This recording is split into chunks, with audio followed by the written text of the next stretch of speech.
Hi friends, సృష్టి ధర్మం ప్రకారం స్త్రీ మాత్రమే గర్భం దాల్చగలదు, ఒక జీవికి జన్మనివ్వగలదు. ఇది ప్రకృతి నియమం. కానీ మన భారతీయ పురాణాల్లో ఈ సృష్టి ధర్మాన్నే మార్చేసిన ఒక వింత సంఘటన జరిగింది. చరిత్రలో మొట్టమొదటిసారిగా ఒక మగవాడు గర్భం దాల్చాడు. అవును, మీరు వింటున్నది నిజమే. ఒక మహారాజు 9 నెలలు మోసి ఒక మగబిడ్డకు జన్మనిచ్చాడు. అసలు ఒక పురుషునికి ప్రసవం ఎలా సాధ్యం? బిడ్డ బయటకు ఎలా వచ్చాడు? సైన్స్కి కూడా అందని ఈ మిస్టరీ వెనుక ఉన్న అసలు కథ ఏంటి? ఈరోజు మన వీడియోలో యువనాశ్వుడి ఆశ్చర్యకరమైన కథను తెలుసుకుందాం. ఈ కథ త్రేతాయుగం నాటిది. మన శ్రీరాముడు పుట్టిన ఇక్ష్వాకు వంశం అంటే సూర్యవంశంలో యువనాశ్వుడు అనే ఒక గొప్ప రాజు ఉండేవాడు. అతను చాలా శక్తివంతుడు, ధర్మాత్ముడు. తన రాజ్యంలో ప్రజలకు ఏ లోటు లేకుండా చూసుకునేవాడు.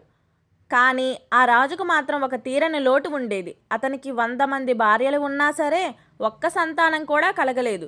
నా తర్వాత ఈ సింహాసనాన్ని ఎవరు ఎక్కుతారు? నా వంశం ఇక్కడితో అంతమైపోతుందా అని యువనాశ్వరుడు ప్రతిరోజు కుమిలిపోయేవాడు.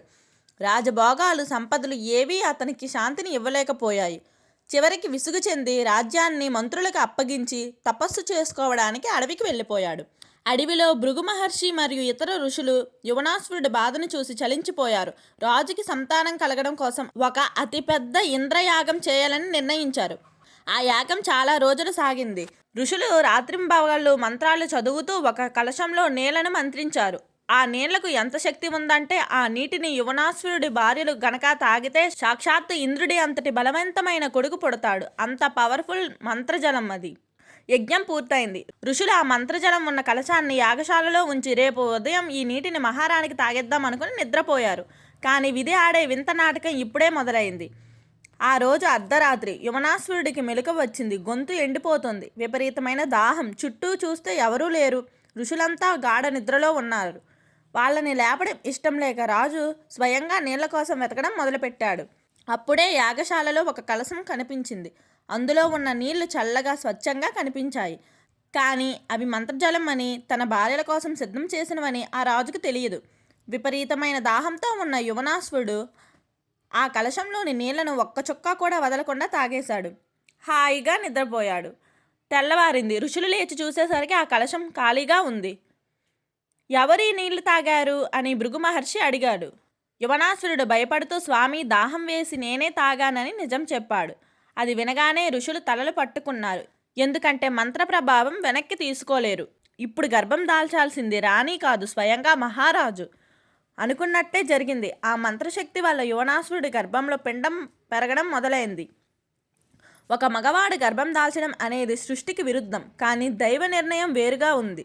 నెలలు గడుస్తున్న కొద్దీ రాజు కడుపు పెరగడం మొదలైంది. అటు శారీరకంగా ఇటు మానసికంగా యువనాశ్వరుడు ఎంతో నలిగిపోయాడు. అసలు సమస్య అది కాదు. డెలివరీ ఎలా జరుగుతుంది? స్త్రీ శరీరం ప్రసవానికి అనుగుణంగా ఉంటుంది. కానీ పురుషుడి శరీరంలో ఆ అవకాశం లేదు కదా. రాజు ప్రాణానికే ప్రమాదం అని అందరూ భయపడ్డారు. 100 సంవత్సరాల తర్వాత పుట్టబోయే బిడ్డ కోసం రాజు తన ప్రాణాలకు పణంగా పెట్టడానికి సిద్ధమయ్యాడు. ఎట్టకేలకు 10 నెలలు పూర్తయ్యాయి. ప్రసవం సమయం ఆసన్నమైంది. ఇది సహజ ప్రసవం కాదు కాబట్టి దేవవైద్యులైన అశ్విని దేవతలు అక్కడికి వచ్చారు. పురాణాల ప్రకారం యువనాశ్వరుడికి కుడివైపు పక్కటెముకలను చీల్చి బిడ్డను బయటకు తీశారు. అద్భుతం ఏమిటంటే ఆ బిడ్డ సూర్యుడిలా వెలిగిపోతున్నాడు. తండ్రికి ప్రాణహాని కలగకుండా బిడ్డ క్షేమంగా బయటకు వచ్చాడు. కానీ వెంటనే మరో సమస్య వచ్చింది. తల్లి లేదు కాబట్టి ఆ బిడ్డకు పాలు ఎవరు ఇస్తారు? ఆకలితో బిడ్డ ఏడవడం మొదలుపెట్టాడు.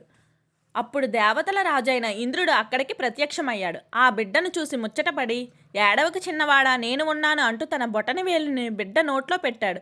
ఇంద్రుడి వేలు నుండి అమృతం లాంటి పాలు వచ్చాయి. సంస్కృతంలో మాందాత అంటే నన్ను తాగుతాడు అని అర్థం. అందుకే ఆ బిడ్డకు మాందాత అని పేరు పెట్టారు. ఆ మాందాత మామూలు రాజు కాదు, సూర్యవంశంలోనే అత్యంత గొప్ప చక్రవర్తి అయ్యాడు. రావణుని కూడా గడగడలాడించాడు. కేవలం తండ్రి ద్వారానే జన్మించిన ఏకైక వీరుడు మాందాత. చూసారా ఫ్రెండ్స్, విధి తలుచుకుంటే సృష్టి ధర్మాలు కూడా మారిపోతాయి అనడానికి ఇదే నిదర్శనం. ఈ కథ మీద మీ అభిప్రాయం ఏంటి? మగవాడు గర్భం దాల్చడం అనేది ఒక శాపమా లేక వరమా? కింద కామెంట్ చేయండి. ఈ వీడియో నచ్చితే లైక్ చేయండి, మీ ఫ్రెండ్స్ అందరికీ షేర్ చేయండి.